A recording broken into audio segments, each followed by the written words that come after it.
Hello, Jeanette Kavanagh again, and I'm here in that beautiful part of New South Wales, the Sapphire Coast it's called, because it sparkles maybe like a sapphire. So we're overlooking Lake Pambula in the background. I've got a little place up here that I come and just calm down and have a wonderful rest. And today I want to speak about the opposite of calm. I want to talk about an issue using the protocol of emotional freedom techniques. I want to talk about an issue that's far more frequent than you'd think, or maybe you all know someone with this issue. And in emotional freedom techniques, the first step is to name the problem. And this problem, and you say it in the first person, I feel absolutely terrified when I think about driving on a freeway. In fact, I feel so terrified I haven't done it for years. Or it can be a little bit less than that. I'm really apprehensive when I have to use a freeway, otherwise I have to drive for 2 extra hours to bypass the freeway. And sometimes it's in between.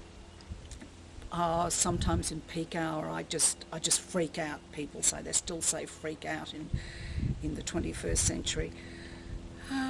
So that's the problem. The problem is about the speed of the traffic, the attention, and that sense. I don't like to use the word anxiety or even fear in relation to a lot of things that we call anxiety, or we call them fear, or we even call them terror. And I mentioned, I'm terrified.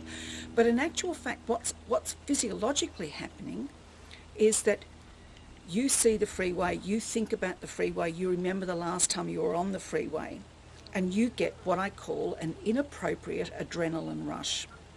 IAR. For short. No, we just inappropriate adrenaline. And I say it's inappropriate because it's coursing through your body just by thinking about the freeway, and you can do it right now. You can get scared, can't you? You can get that feeling in your tummy, and your heart can pound, and your neck feels tight, and your hands feel sweaty. And I think there's someone just starting their tractor in the background, so I hope you can still hear me. That's adrenaline going through your body way back, gazillions of years back, to keep you safe. The adrenaline courses through your body to tell you you're under threat, get out of danger, leave, get out now.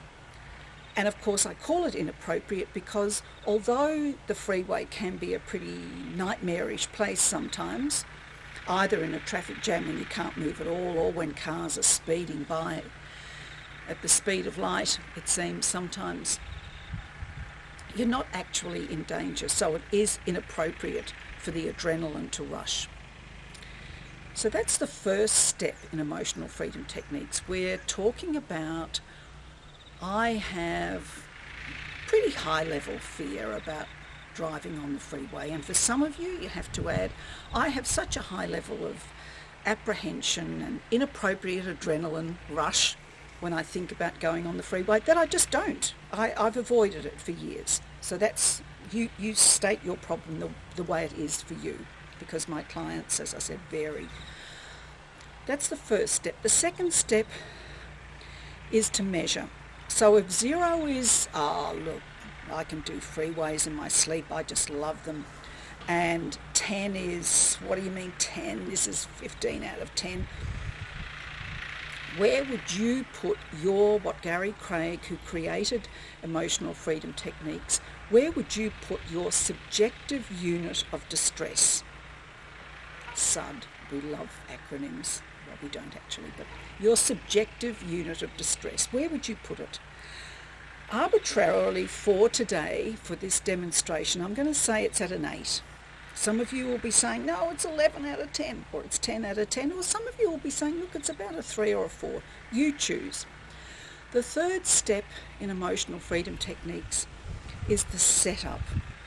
And for the setup, you use the karate chop point, you tap on it continuously, and that karate chop point is this soft part of your hand in between the base of your little finger and where your wrist meets your hand, so in between there. And I usually tap like this So I use 2 fingers, almost like a little gun. Some people prefer to tap like that, and some people even do that. Do whatever you like, whatever feels most comfortable for you, but you're tapping continuously while you do the setup. And the setup is as it sounds. You're setting up your problem.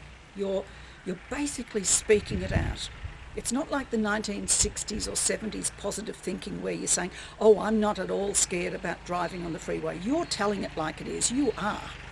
So let's say, even though I'm apprehensive about driving on a freeway, especially about going on the ramps, getting onto the freeway, especially about merging into the traffic, especially about those big trucks that seem to zoom past me and look like they're going to hit me, even though I'm scared about all of that and I get an inappropriate adrenaline rush around just thinking about it, I truly love and accept myself. Even though I'm just not at all comfortable driving on a freeway, I don't like getting into the ramps, I don't like getting off the ramps, I don't like leaving, I don't like staying, I don't like driving, even though I have a really negative response to being on that freeway, those freeways, I truly love and accept myself. And the third and final one, even though I have a really negative reaction to driving on a freeway, I get that inappropriate adrenaline rush, I get to feel like I've got to escape, I've got to get out of here, I just feel too dreadful, I feel too uncomfortable. I truly love and accept myself.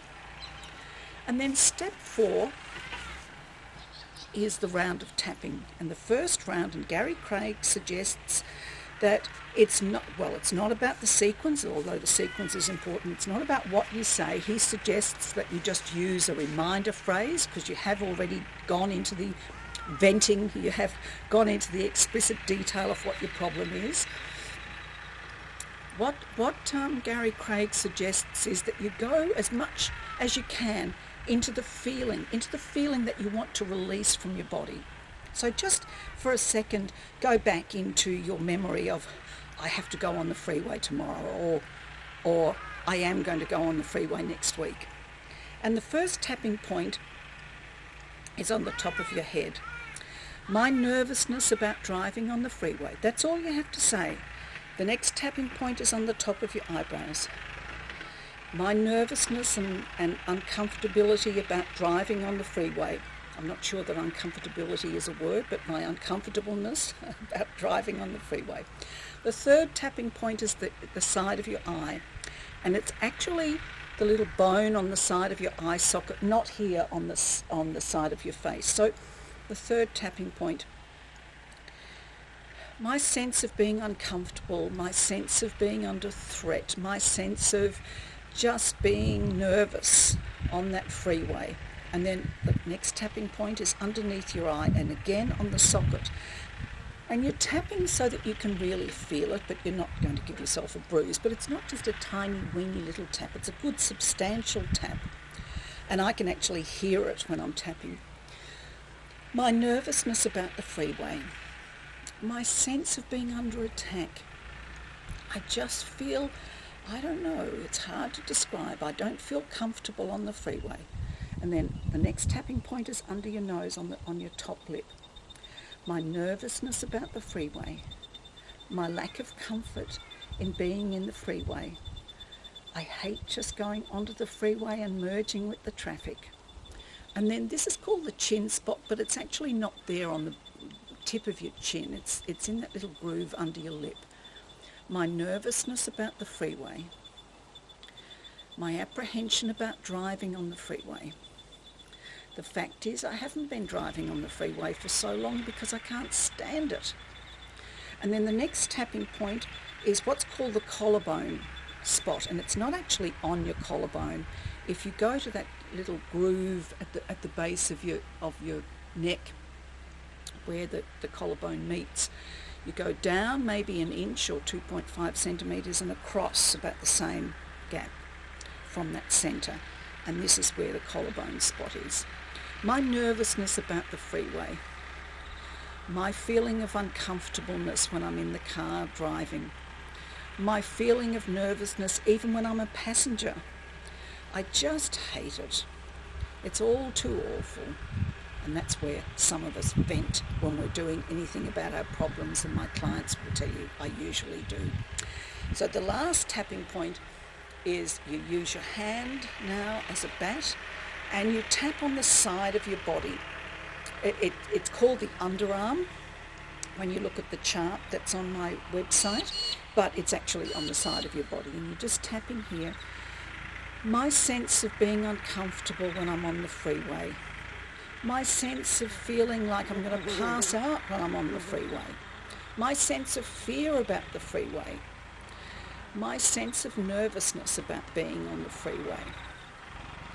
And then the last part of this, I ask people to just put their hands together, palms up, and to just take a deep breath in, hold your breath, and as you breathe out, say peace.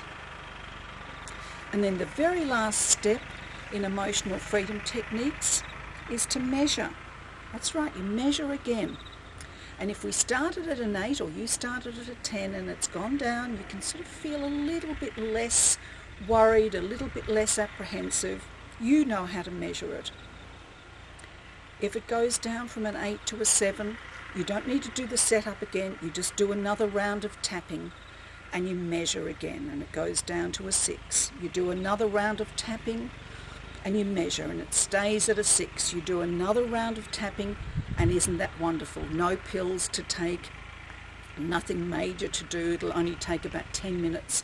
And at the end of it, when you get to 0, you will be waiting to get onto that freeway.